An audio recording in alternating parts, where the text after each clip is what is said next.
Hello प्यारे दोस्तों, स्वागत है आप सभी का आपके अपने प्यारे से यूट्यूब चैनल स्पाई स्टडी पर। सो माय डियर स्टूडेंट, आज हम जैसे कि आप वीडियो में देख चुके हैं कि आज हम न्यूमेरिकल वो भी 5-5 नंबर के कराने वाले हैं। अर्थात एग्ज़ाम में सबसे ज़्यादा मोस्ट इम्पोर्टेंट टॉपिक होने वाला है, जो सबसे ज़्यादा नंबर दे के जाता है। जिस बच्चों पर बायो है, मैथ नहीं है, उन बच्चों को सबसे ज़्यादा 5-5 नंबर के जो न्यूमेरिकल होते हैं उनको करने में दिक्कत होती है। तो आज वह दिक्कत मैं आपके सॉर्ट आउट करने वाला हूँ, क्योंकि मैं न्यूमेरिकल बहुत इजी तरीके से कराऊंगा। तो पहला ही न्यूमेरिकल देख लेते हैं।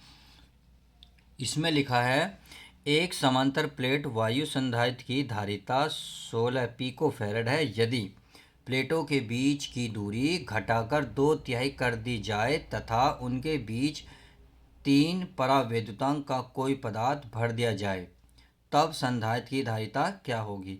अर्थात पहले तो एक संधारिता दे रखी है जिसका पिको फैरड 16 पिको फैरड है। अब कह रहा है यदि उसकी दूरी घटा दे तब दूरी क्या हो जाएगी, 2/3 होगी, तथा उसके बीच एक परावैद्युतांक भराएंगे। तो पहला परावैद्युतांक तो 3 है, परंतु पहली अगर स्टार्टिंग के देखा जाए तो वायु है, और वायु के लिए परावैद्युतांक कितना होता है मेरे प्यारे बच्चों, 1 होता है। तो चलिए लिख लेते हैं क्या क्या इसमें क्वेश्चन में दिया है। तो इसमें दिया है ये क्या, धारिता यानी कि सी का मान दे रखा है 16 पिको फैरड। अब पिको फैरड को आप चाहो तो चेंज कर लो, चाहो तो इसमें छोड़ दो, क्योंकि ऐसा इसमें कोई और वैल्यू नहीं दे रखी। अब दूरी क्या करी है, कह रहा है बीच की दूरी घटाकर 2/3 कर दे, यानी कि पहली दूरी डी रही होगी तो दूरी जो थी उसको ने क्या कर दी, घटा दी। तो कितनी कर दी, 2/3, यानी कि 2/3 कर दी, 3 इंटू डी कर दी। बात समझ में आई। आगे चेक कर लेते हैं। अब इसने कह रहा है तथा बीच कितना भरा, परावैद्युतांक कितना भरा मेरे प्यारे बच्चों, परावैद्युतांक भर रहा है 3। समझ में आ गया। अब भाई आप सभी को पता है, देखो समांतर प्लेट की जो वायु संधारित्र की है, तो यहाँ लिख सकते हैं समांतर, लिख सकता हूँ मेरे प्यारे बच्चों समांतर प्लेट, क्योंकि इसमें क्या बोला, समांतर प्लेट वायु। तो क्वेश्चन के अंदर से ही लिखेंगे वायु संधारित्र। क्या लिखेंगे मेरे प्यारे बच्चों, संधारित्र की धारिता, की धारिता क्या होती है, ये होती है सी बराबर E0 A इंटू में के, और अपॉन में कितना होता है मेरे प्यारे बच्चों, इंटू डी होता है। अब स्टार्टिंग में क्या है, वायु, तो वायु के लिए के बराबर कितना होता है, 1। जब के बराबर 1 रखेंगे तो सी बराबर कितना बनेगा, ये बनेगा E0 गुणा में ए गुणा 1 अपॉन डी। जैसे ही इन सब की एक में गुणा करोगे तो कितना आएगा, ये आएगा E0 A अपॉन डी। तो ये आ गया हमारा पहली संधारिता। अब उसने क्या करा, दूरी घटा दी, कितनी कर दी, 2/3 कर दी। तो सी डैश बूझ रहा है, या आप देख सकते हैं, देखिए अगर सी की वैल्यू रखना चाहें रख सकते हैं। सी का मान कितना है भाई 16, तो सी के स्थान पर मैं 16 रख सकता हूँ। बटे में क्या है तो E0 इंटू ए इंटू डी, ये हमारा क्या दे रखा है। इसे समीकरण आप 1 मान लो। अब आगे देखते हैं, आगे दूरी क्या कर दी ने, घटा दी। अर्थात पुनः सी डैश अगर मैं निकालना चाहूँ तो सी डैश कैसे निकलेगा, सी डैश बराबर हमारा यही रहेगा भाई E0 A इंटू के, और अपॉन में क्या रहेगा डी। अब देखिए सी डैश E0 तो ऐसे ही रहेगा, E0 इंटू ए ऐसे ही रहेगा, के का मान कितना दे रखा, अब के का मान दे रखा ने 3, कितना मेरे प्यारे बच्चों 3, हर बटे, सही है। बटे में क्या डी, और डी का मान कितना रखा, 2/3 दे रखा। समझ में आ गया, 2/3। अब देखो 3 जैसे ही ऊपर जाएगा तो 3 ऊपर जाएगा, 3 यहाँ बन जाएगा, एक 3 है, 3 क्या कितने हो जाएंगे मेरे प्यारे बच्चों, 9 हो जाएंगे। तो ये सी डैश बराबर 9, बटे में कितना रह गया 2। अब क्या बचा, E0 इंटू ए, क्या बचा E0 इंटू ए, और बटे में बचा मेरे और प्यारे बच्चों क्या रह गया, डी रह गया, क्योंकि डी का मान 2/3 इंटू टी। तो यहाँ क्या रखेंगे डी, तो यहाँ क्या रहेगा डी। अब एक बात बताइए, ये इतना मान क्या समीकरण 1 से नहीं दिख रहा आपको, कि कितना है 16, सी का मान है पिको फैरड, तो पिको फैरड लिखेंगे। तो सेम इसके स्थान पर क्या रखेंगे, आप समझ में आ गया क्या रखेंगे भाई, 9/2, और क्या रखेंगे 16, 16 पिको फैरड। अब इससे काटेंगे 2 से, 2 से कितने बार कट गए 8, तो 8 में कितने हो जाएंगे 72, तो यहाँ लिखेंगे 72 पिको फेरड 80 डैश। और यही इसने बूझा था कि हमारा संधारिता कितनी हो जाएगी। तो आई होप क्वेश्चन समझ में आ गया होगा, बहुत इजी था। अब देखते हैं नेक्स्ट क्वेश्चन। अब नेक्स्ट क्वेश्चन है हमारा क्वेश्चन नंबर 2। ये कह रहा है, देखिए कोई एक चित्र है, अर्थात कोई परिपथ है, दो परिपथ है। तो ये पहला परिपथ मान लेता हूँ, ये मैं परिपथ नंबर 2 मान लेता हूँ। अब ये दो परिपथ किरचॉफ के नियम से हल करेंगे। अब इसमें पहले परिपथ में देखेंगे तो 1 ओम का प्रतिरोध लगा हुआ है, 3 वोल्ट है और I1 धारा प्रवाहित हो रही है। दूसरा प्रतिरोध में देखेंगे, जो ये प्रतिरोध है भाई, इसमें क्या प्रतिरोध R2, इसमें क्या है 1.5 वोल्टेज है, धारा क्या I2, तीसरी धारा क्या है I3 और इसमें कितना प्रतिरोध है 2 ओम। और ये किरचॉफ के नियम से, यानी कि एक पहला ये बंद पास हो गया भाई, ABCD, यानी कि आप चाहो तो ऐसे घूम जाओ और चाहो तो ऐसे घूम जाओ, बट जैसे धारा चल रही है ऐसे ही घूमेंगे। तो चलिए ACDBA,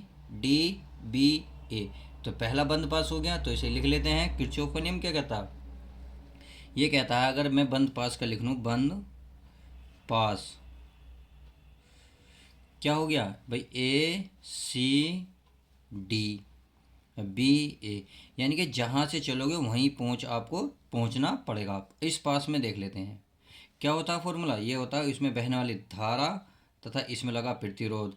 किससे पहले पर, तो पहले के लिए क्या लिखेंगे, आप पहले के लिए लिखेंगे I1 R1, फिर होता है माइनस I2 इंटू R2 बराबर E2 माइनस E1। ये इसका क्या है फॉर्मूला है। अब देखिए माइनस क्यों आया, माइनस जान लीजिए क्योंकि यहाँ होता तो प्लस है। अब जैसे जैसे हम ए से गए सी से कहाँ जा रहे हैं मेरे प्यारे बच्चों, डी पर। हम जा तो ऐसे रहे हैं, बट धारा देख रहे होंगे ऐसा आ रही है, देखो ये धारा का एरो, तो कितना आ रहा है, धारा उल्टा, तो धारा उल्टे की वजह से हमें माइनस लगाना पड़ा। अब इनकी वैल्यू रख लेते हैं।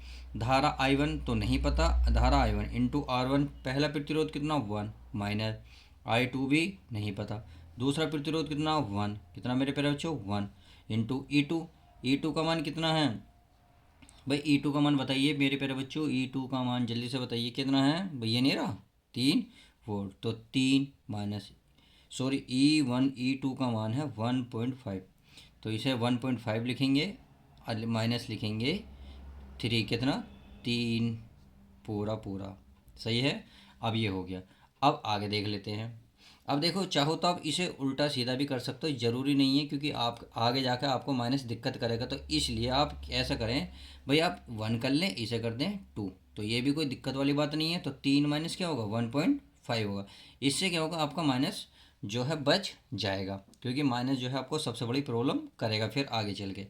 तो I1 की इसमें गुणा करेंगे, ये क्या होगा I1 माइनस इसकी इसमें गुणा करेंगे, ये बनेगा I2 बराबर। अब 3 में से 1.5 घटाओगे तो कितना आएगा 1.5 ही आएगा। ऐसा मानेंगे समीकरण 1, समझ में आ गई। अब आगे चेक कर लेते हैं। अब दूसरा बंद पास भाई, इस पास की तो बात हो गई, अब इसके CEFDC, तो लिख लेते हैं दूसरा भाई, दूसरा बंद पास, सही है। दूसरा बंद पास क्या बोला भाई, CEFDC में। अब चलिए इसे भी लिख लेते हैं। इसमें क्या क्या है भाई, वही बात है I2, इनके धारा कितनी है I2, इसमें फिर लगा प्रतिरोध कितना है 1, फिर क्या करेंगे प्लस।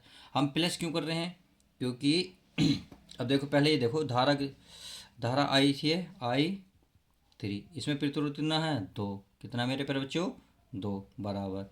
अब तीसरा वोल्टेज कितना भाई, इसमें तो यही वोल्टेज लग रहा है, इसमें नहीं लग रहा, तो इसका मतलब 1.5 ही लिया जाएगा 1.5।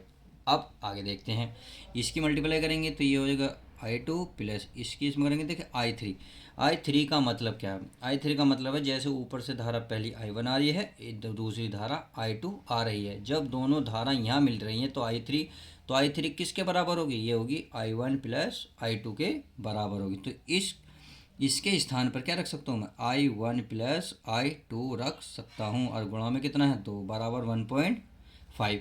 अब क्या करें, देखिए 2 की इसमें गुणा कर लो, यानी कि धारा I2 प्लस इसमें करेंगे 2I1 प्लस इसमें करेंगे 2I2 बराबर 1.5। अब करना क्या है, देखिए धारा I2 2 और एक कितने हो गए दोस्तों मेरे प्यारे बच्चों, 3 हो गया। तो 3i2 प्लस ये बचा 2i1 बराबर 1.5। इन्हें चाहो तो क्रम से लगा लो। तो 2i1 प्लस ये कितना बनेगा 3i2 बराबर 1.5। अब इसे समीकरण मान लो सेकंड। हमने तो इतना हल कर लिया। अब देखिए समीकरण 1 और 2 को हल कर लेते हैं, क्योंकि यही इसमें क्या पूछा है क्वेश्चन में। देखिए मैंने क्वेश्चन आपको बताया नहीं, इसमें पूछा था धारा i1 का मान, धारा i2 का मान तथा धारा i3 का मान, अर्थात तीनों धाराओं का मान इसमें पूछा है। तो कब निकलेंगे, जब ये समीकरण हल होगी। तो हल कर लेते हैं।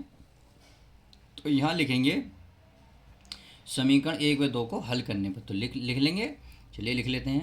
यहाँ लिखेंगे समीकरण 1 व 2 को हल करने पर, हल करने पर। तो चलिए हल कर लेते हैं। अब मैंने इसे थोड़ा सा कर लेता हूँ, क्योंकि पेज हमारा बच जाएगा। अब समीकरण 2 और 3 को बड़े ध्यान से देखो, सॉरी 1 और 2 को देखो। यहाँ धारा i1 है, यहाँ धारा i1 है, पर इसके साथ गुणा में कितना 2। यहाँ देखें धारा i2 है, यहाँ धारा i2 है, परंतु इसकी गुणा में कितना 3। यदि मैं इसमें 3 की गुणा कर दूँ तो मेरे प्यारे बच्चों के बराबर नहीं होगा। तो जब हम समीकरण किसी में गुणा करते हैं तो पूरी समीकरण में गुणा होती है। भाई मैं इसको बराबर करना चाह रहा हूँ, तो इसका मतलब 3 तो है, अगर यहाँ 3 हो जाए तो बराबर हो जाएगी। तो जब यहाँ 3 लाएंगे तो इसमें भी 3 करेंगे, इसमें भी 3, इसमें भी 3। इसका मतलब पूरी समीकरण में 3 की गुणा करनी पड़ेगी। तो लिख देते हैं। तो लिखते हैं, क्या लिखेंगे भाई, यहाँ लिखेंगे समीकरण 1 में 3 की गुणा करने पर। तो चलिए कर लेते हैं। समीकरण 1 क्या है हमारी, ये रही। ये है 3i1 माइनस 3i2 बराबर 3 की मल्टीप्लाई करेंगे तो 4.5 होगा। ये बन गई हमारी समीकरण 3। चाहे गुणा करते ही समीकरण चेंज हो जाती है। अब समीकरण 2 क्या थी उसको देख लेते हैं। भाई समीकरण 2 हम इसको लिख लेते हैं। ये हमारी 2i1 प्लस 3i2 बराबर 1.5। समझ में आ गई। कौन सी समीकरण थी, सेकंड। अब इसको क्या कर लेते हैं, जोड़ लेते हैं। क्यों, क्योंकि इसे जोड़ने से क्या होगा 3i2 और 3i2 कैंसिल हो जाएंगे, क्योंकि ये माइनस है ये प्लस है, जब जोड़ेंगे तो ये कैंसिल हो जाएंगे। तो 3i1 और 2i1 कितना हो गया 5i1। 4.5 1.5 को जोड़ेंगे तो ये बनेगा केवल 6। अब i1 5 से डिवाइड करोगे तो आएगा 1.2। तो i1 की तो वैल्यू मिल गई हमें a एम्पियर। अब उसने पूछा क्या है, इसने पूछा था i2 का मान भी। तो i2 का मान किस प्रकार निकलेगा, तो इसका मान किसी समीकरण में रख दो। अगर मैं इस समीकरण में रख दूँ तो कोई दिक्कत तो नहीं, चलिए रख देते हैं। तो यहाँ लिख सकता हूँ i1 का मान समीकरण 1 में। तो चलिए रख लेते हैं समीकरण 1 में। तो ये i1 का मान है 1 पॉइंट कितना मेरे प्यारे बच्चों 1.2 माइनस i2 बराबर 1.5। अब इधर ये प्लस में है, उधर जाएगा तो ये माइनस में हो जाएगा। तो माइनस का i2 बराबर 1.5 माइनस का 1.2। अब इसको माइनस करो तो ये हो जाएगा i2 बराबर, इसमें आएगा तो 0.3 बचा 0.3। तो माइनस जैसे ही उधर जाएगा ये i2 बराबर माइनस के 0.3 एम्पियर। तो हमें क्या मिला भाई, i1 मिल गया, i2 मिल गया। अब पूछा क्या, इसने i3 भी तो पूछा है।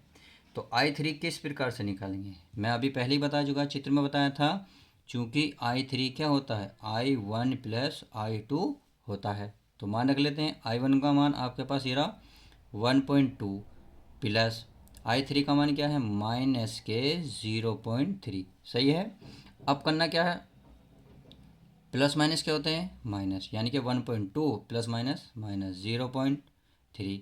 अब इसको माइनस करोगे तो ये आएगा आपका 9, यानी कि 0.9, और ये बनेगा i3 और ये गया एम्पेयर। तो ये इस प्रकार से 5 नंबर का सवाल मोस्ट इम्पोर्टेंट था, जो आपको मैंने अच्छे से करा दिया। तो आई होप समझ गए होंगे। तो चलिए अब क्वेश्चन नंबर देख लेते हैं। Next question number 3।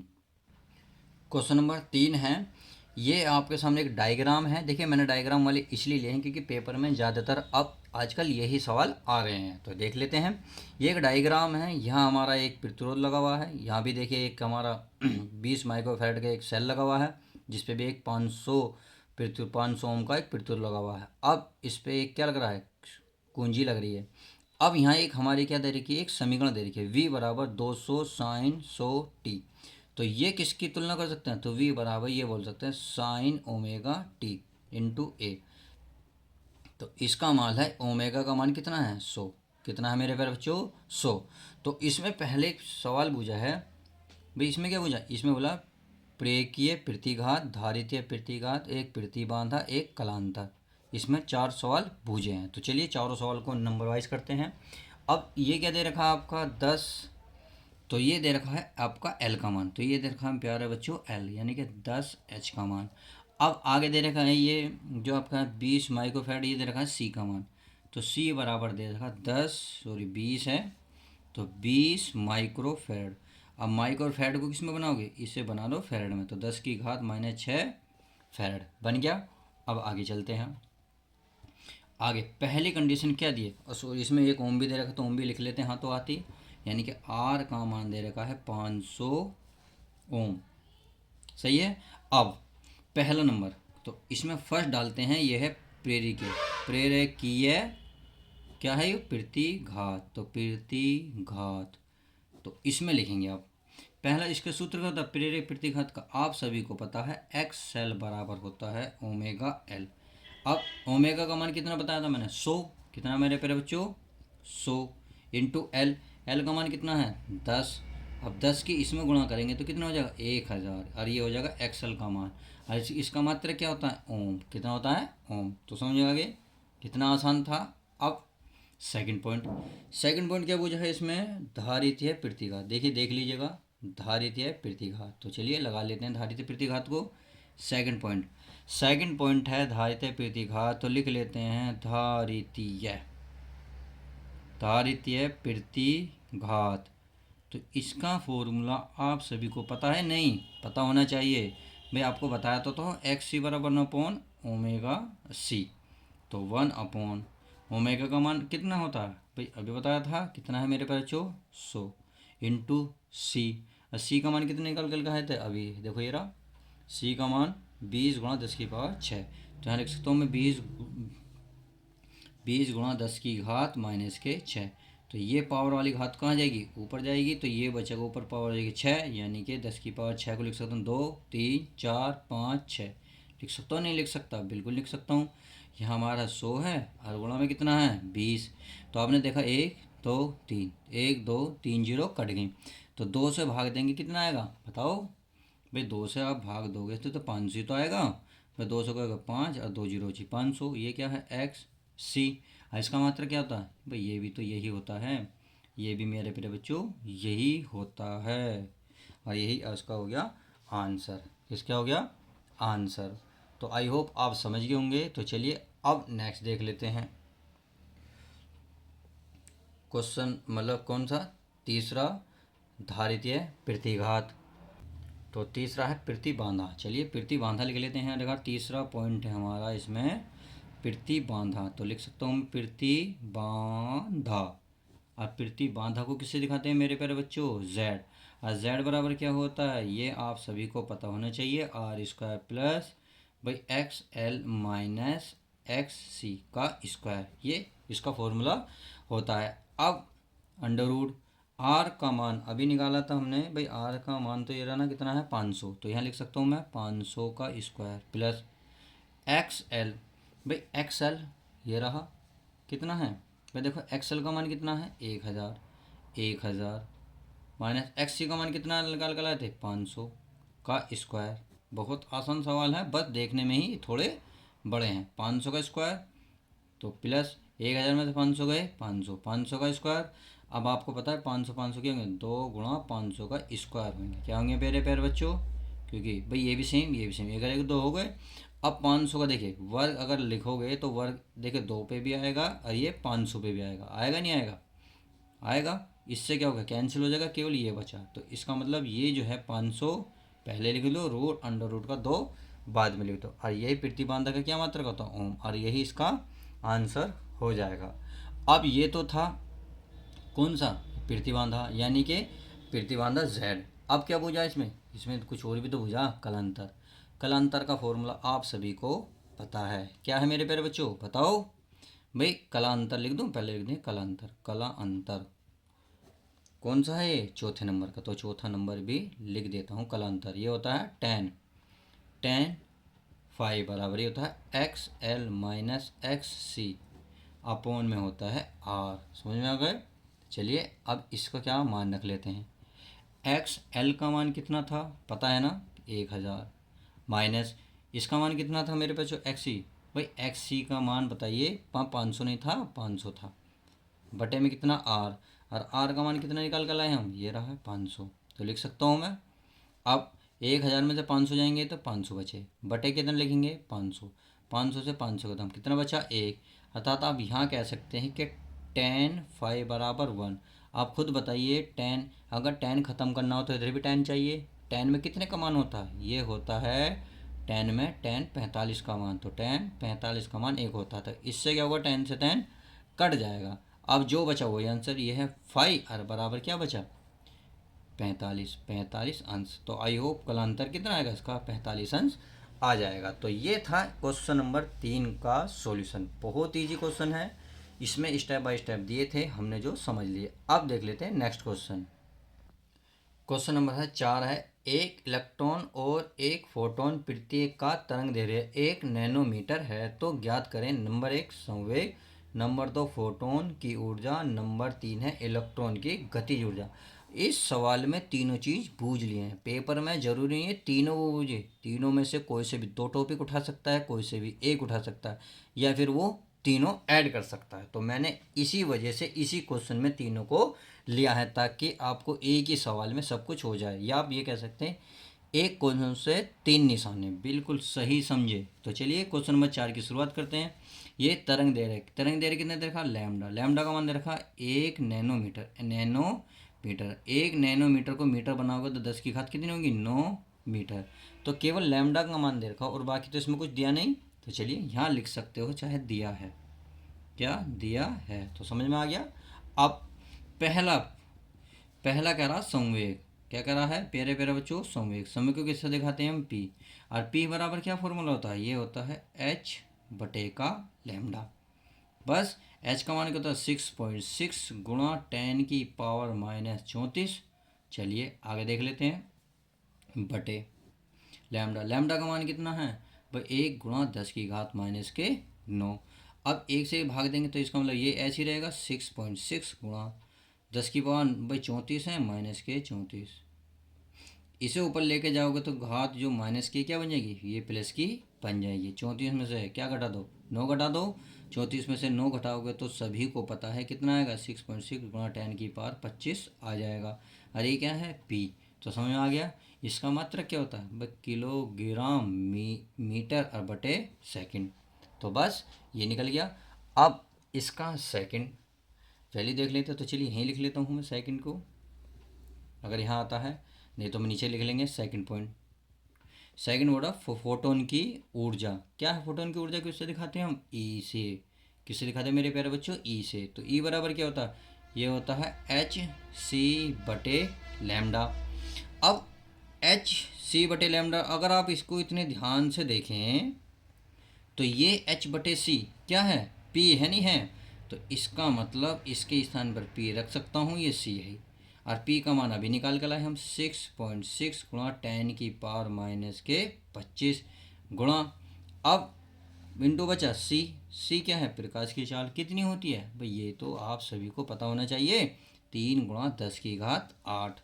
बस अब गुणा कर दो भाई, 3 × 18 हासिल को 3 × 18 1 19, पॉइंट 1 अंक बाद है तो 1 अंक बाद, 10 की घात 25 में से 8 गए तो बचे कितने मेरे प्यारे बच्चों, 17 बचे 18, ये बचे जी 25 17 बचे, और बड़े संख्या का निशान। बस और इसका मात्रा क्या होगा जूल, तो ई का मान या सेकंड। तो कितना इजी था। अब तीसरा पॉइंट, तीसरा क्या करा, इलेक्ट्रॉन की गति ऊर्जा, तो बहुत इजी था। चलिए तीसरा लिख लेता हूँ मैं यहाँ को, इसको अगर आ जाता है आ जाएगा, बहुत इजी है। इलेक्ट्रॉन की गति ऊर्जा किससे दिखाते हैं हम, ई से। किससे दिखाते हैं हम, ई से, या सॉरी इलेक्ट्रॉन की गति ऊर्जा को के से दिखाते हैं। तो के बराबर होता है p² बटे 2m। बस पी का मान आपने सभी ने निकाला, ये रहा भाई आपने पी का मान यहाँ भी तो रखा, ये रहा, तो इसे लिख सकते हैं 6.6 गुणा 10 की पावर कितनी थी -25 का स्क्वायर। अब बटे में 2m, m क्या है, इलेक्ट्रॉन का द्रव्यमान। इलेक्ट्रॉन का द्रव्यमान कितना होता है, ये ना होता 9.1 गुणा 10 की पावर -31, कितना होता है 9.1 गुणा 10 की पावर 31। अब कर लेते हैं गुणा भाग, बहुत इजी था। अब क्या करना है, देखिए इसका वर्ग करना, इसका 6.6 का वर्ग करोगे तो आप सभी को पता है इसका वर्ग होता है 43.5 है गुणा, इसमें इसमें क्या हो जाएगी, 25 की 2 की गुणा हो जाएगी, 25 दूनी कितने हो जाएंगे 50, यानी कि 10 की घात कितनी हो जाएगी 50, कितनी हो जाएगी मेरे प्यारे बच्चों 50 बटे, ये हो जाएगा 9, 2 की गुणा 9, 2 ही काम 2, 2 निम 18, पॉइंट एक अंक बाद है तो एक अंक बाद गुणा 10 की पावर 31। समझ में आ गया। अब करना क्या है, इसको इससे भाग देते हैं तो लगभग समथिंग ये 2 पॉइंट कितना कटेगा, 2.3 के आसपास समथिंग कटेगा, तो आप काट लेना, बहुत इजी है, कट जाएगा। अब करना क्या है, ये है 2.3 गुणा, देखो 50 जो ऊपर ले जाओगे 10 की घात माइनस के 50 है ही गुणा 10 की घात, इसको लेके जाओगे तो आप सब पता माइनस है तो ऊपर जाके क्या बनेगा प्लस की, तो 50 में से 31 आप माइनस कर सकते हो, तो कितना आएगा बताएं आप भाई, 2.3 गुणा 10 की पावर ये बची 19, वो भी माइनस की, और क्या आएगा इसका मात्रक जूल, क्योंकि गतिज ऊर्जा का मात्रक क्या होता है जूल, तो यही इसका आंसर हो जाएगा। तो आई होप क्वेश्चन नंबर जो 4 के 3 पॉइंट थे, पहला दूसरा तीसरा संवेग पी बराबर फॉर्मूला निकाला, एक था हमारा क्या फोटोन की ऊर्जा ई बराबर निकाली, इलेक्ट्रॉन गति ऊर्जा के बराबर निकाली, तो तीनों हमने निकाल लिए। वीडियो कैसी लगी, वीडियो लाइक और शेयर करके ज़रूर बताएं। यदि वीडियो पसंद आती हो तो प्लीज़ एक स्माइल के साथ साथ वीडियो को लाइक करना ना भूलें। मिलते हैं नेक्स्ट टॉपिक के साथ।